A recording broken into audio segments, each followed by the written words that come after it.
Lakasan mo pa ng konti para makakot sila. Yan po music para pang-over talaga. Meron daw pong doktora ang nag-park po sa pinaka-basement po ng hospital. Nangingilabot po siya. Nasasakit siya, nangingilabot. Pagbaba po niya, may narinig po siyang bata na umiiyak. Lalo siya natakot. Lalo siya natakot. Ang ginawa po niya, tumakbo po siya papuntang elevator. At maigi na lang po sa elevator, meron po operator. Good evening po, Doc. Anong floor? Nawala po yung kaba niya. Sabi niya, 13th floor. So medyo nakahinga siya ng malalim, pero amoy ulak-lat amoy kalachuchi. Flowers sa patay. Pero hindi niya pinapansin. Basta nilalakasan niya yung loob niya. Pagdating po ng 6th floor, bumukas po yung elevator. May bata po nang nakangiti, nakasigaro. Gusto po pumasok. Nung nakita po ng doktora, agad po niyang pinindot yung close. Sabi niya doon sa operator, pupasakin! Pupasakin! Pupasakin! Bakit to?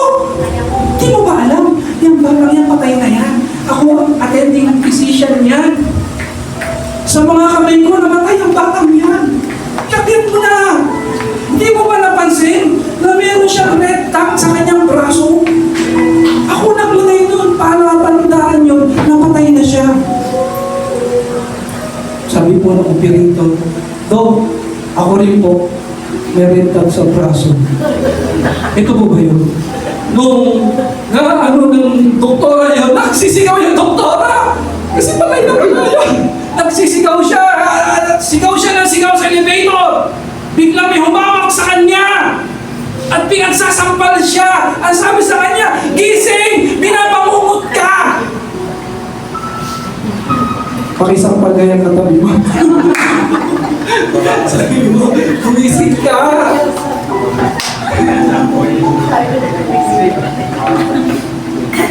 Alam niyo po, ang lesson lang doon, bawas-bawasan niyo yung panonood ng mga horror movies as Christian. Huwag po yan, lalo kayong matatakot. Pangalawang lesson po doon, magpe-pray muna kayo bago matulog. Prayer muna. Sino po dito ang hindi nakakapag-pray bago matulog? O huwag ka na magtaas ang kamay. Pero delikado ka kasi baka bangunguting ka. Okay. So pray po, malaking bagay po ang prayer. Sa panalangin po, nagiging malapit po tayo sa Diyos. Ano ang ibig sabihin ng prayer? Prayer is communicating with God, heart-to-heart talk to our Father in Heaven. Sabi po, ang susi po ng matatag na relasyon ay, ano po susi ng matatag na relasyon? Pagsabi po, communication.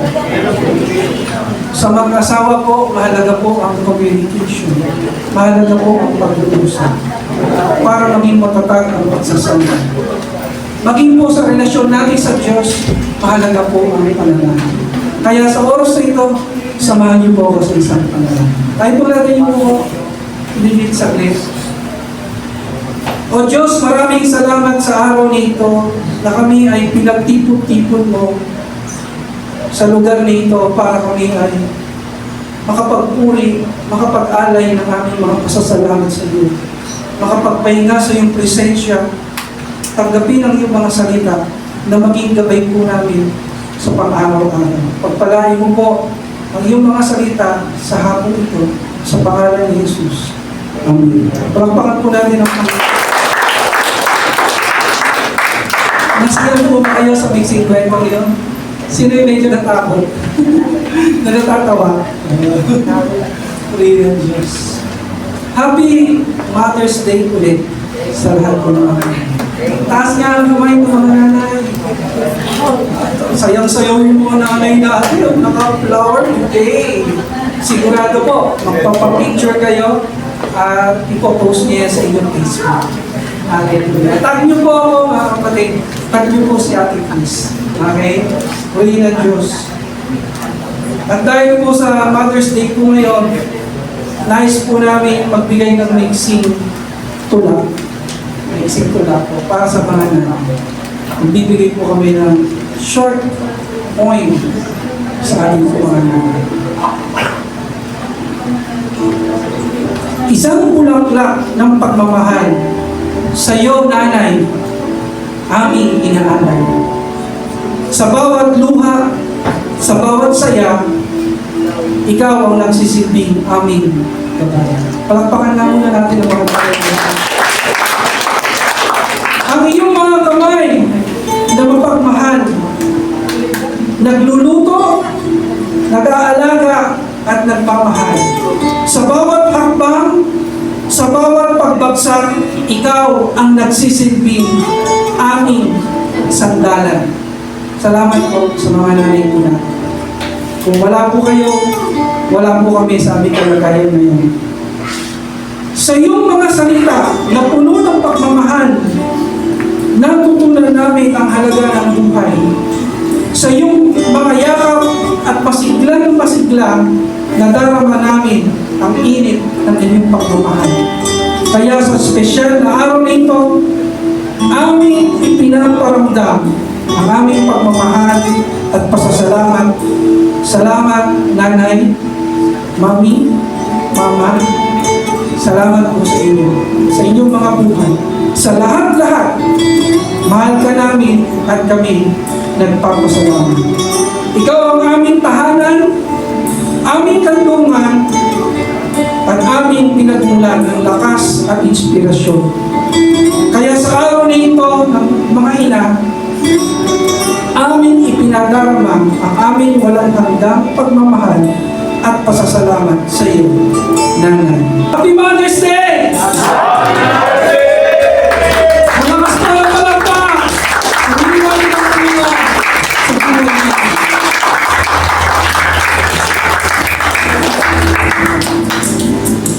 Masaya-masaya po yung mga nanay sa mga post na natin, sa mga bati natin, sa mga tula, sa mga letters, flowers. Pero ano po ang reaksyon ng isang nanay? Basahin po natin sa inyo. Ang haba ng Mother's Day post mo, tapos di ka mautusan.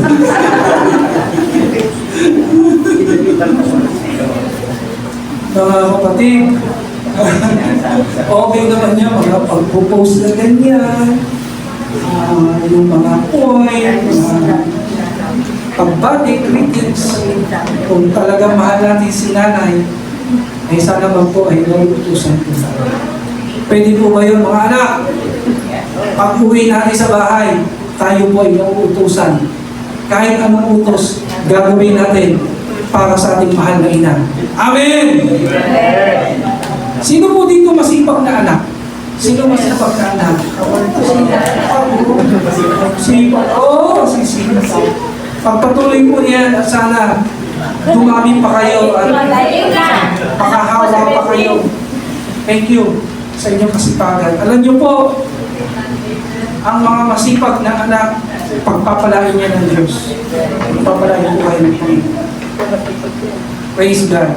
Nais ko pong iwan sa inyo ang James 4:6 bago po tayo mag-pray. Ang sabi diyan, God opposes the proud, but He gives grace to the humble. Ang sabi diyan, ibinabagsak ng Panginoon ang nagmamataas. Ngunit yung nagpapakumbaba, nasa kanya ang grace ng Panginoon. Nasa kanya ang favor ng Panginoon. Nasa kanya ang blessing ng Panginoon. Nasa kanya ang tagumpay ng Panginoon. Nasa kanya ang kalakasan ng Panginoon. Sino po dito gusto po ng kalakasan?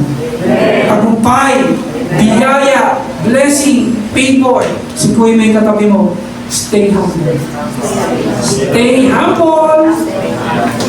Patuloy ka magpakumbaba kasi yung nagpapakumbaba, itinataas yan ng Panginoon.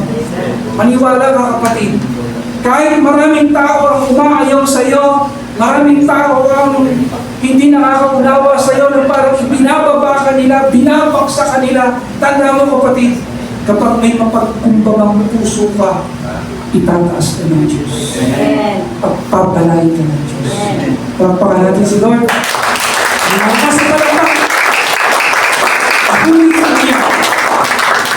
hallelujah. Meron pong naglabas ng sama ng loob sa Facebook. May naglabas po ng sama ng loob. Sabi niya, nakita niya may nagbibigayan, 5,000. 5,000 binibigay. Tapos siya, hindi siya nabigyan. Sabi, ano yung palakasan? Palakasan ba yan? Hindi ako kakampi? Sa iba ako? Hindi, ba't ganyan? Ano ba yan? Wala kami sa listahan? Ba't kayo nasa listahan? Hinabol niya po yung nagbibigay. Hinabol niya.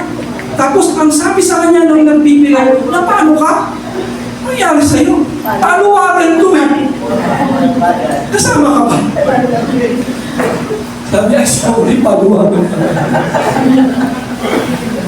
Pakisabi sa katabi mo, huwag agad mag-react. Stay humble. Stay humble. Pag mapagkumbaba ka, hindi ka ganun mag-react. Pag mapagkumbaba ka, alam mo, ang Diyos ang kakampi mo, ang Diyos ay nasa iyo.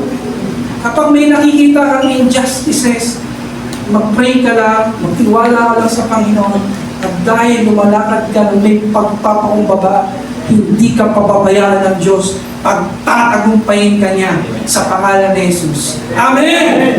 Pagpapakan natin ng Panginoon. Hindi ka natin ang Panginoon.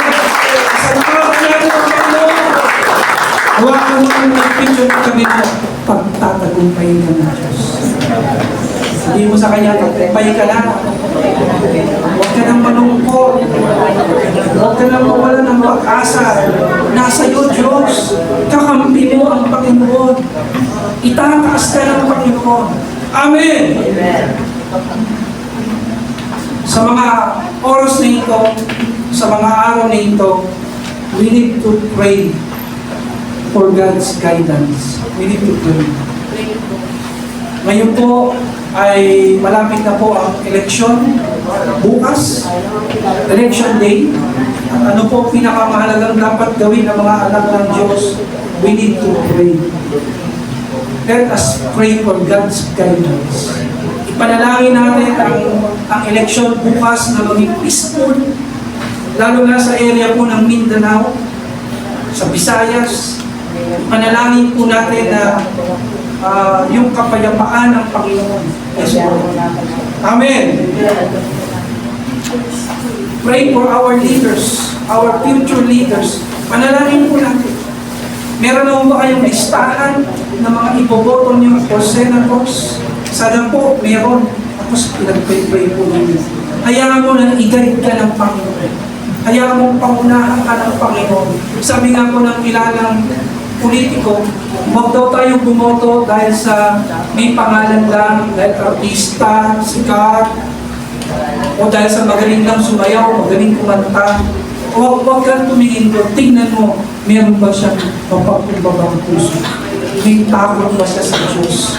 Siya ba yung tao na nakikita mo na lumalakad siya kasama ang Panginoon? At kapag nakikita mo yung tao niya maka-Diyos, iboto mo yung Panginoon. Ipanalangin mo yung Panginoon. Amen! Nais ko pong basahin sa inyo yung post ng aming pong bishop, ang bishop po ng Arise and Shine Evangelistic Association, si Reverend Pastor Noel Alberto. Ito po ang kanyang sinabi sa amin at nais ko pong ibigay din po sa inyo. Ang sabi po ni Pastor Noel, please organize a prayer in our churches, congregations for this coming election. Kaya ho tayo mamaya, magpe-pray po tayo as we end this service. Mananalangin po tayo. Sobra na ang utang ng Pilipinas na napupunta lang sa sweldo, korupsyon, at pang-ayuda ng mga politicians. Naway bigyan tayo ng Diyos ng mga tapat na politicians from senatorial level down to local government units. Let us also pray that God would curse ang mga corrupt na politicians and bless the faithful public servants. Kasama na po dito si Consi Aaron. Palakpakan natin. Pagpapalagay dito, yung po mga corrupt na politicians, pag-pray na padalhan mo po ng mga sumpa ang mga pamilya, ng mga mandarayang politicians at mga kasabwat. Baguhin mo po ang puso nila, Lord Jesus.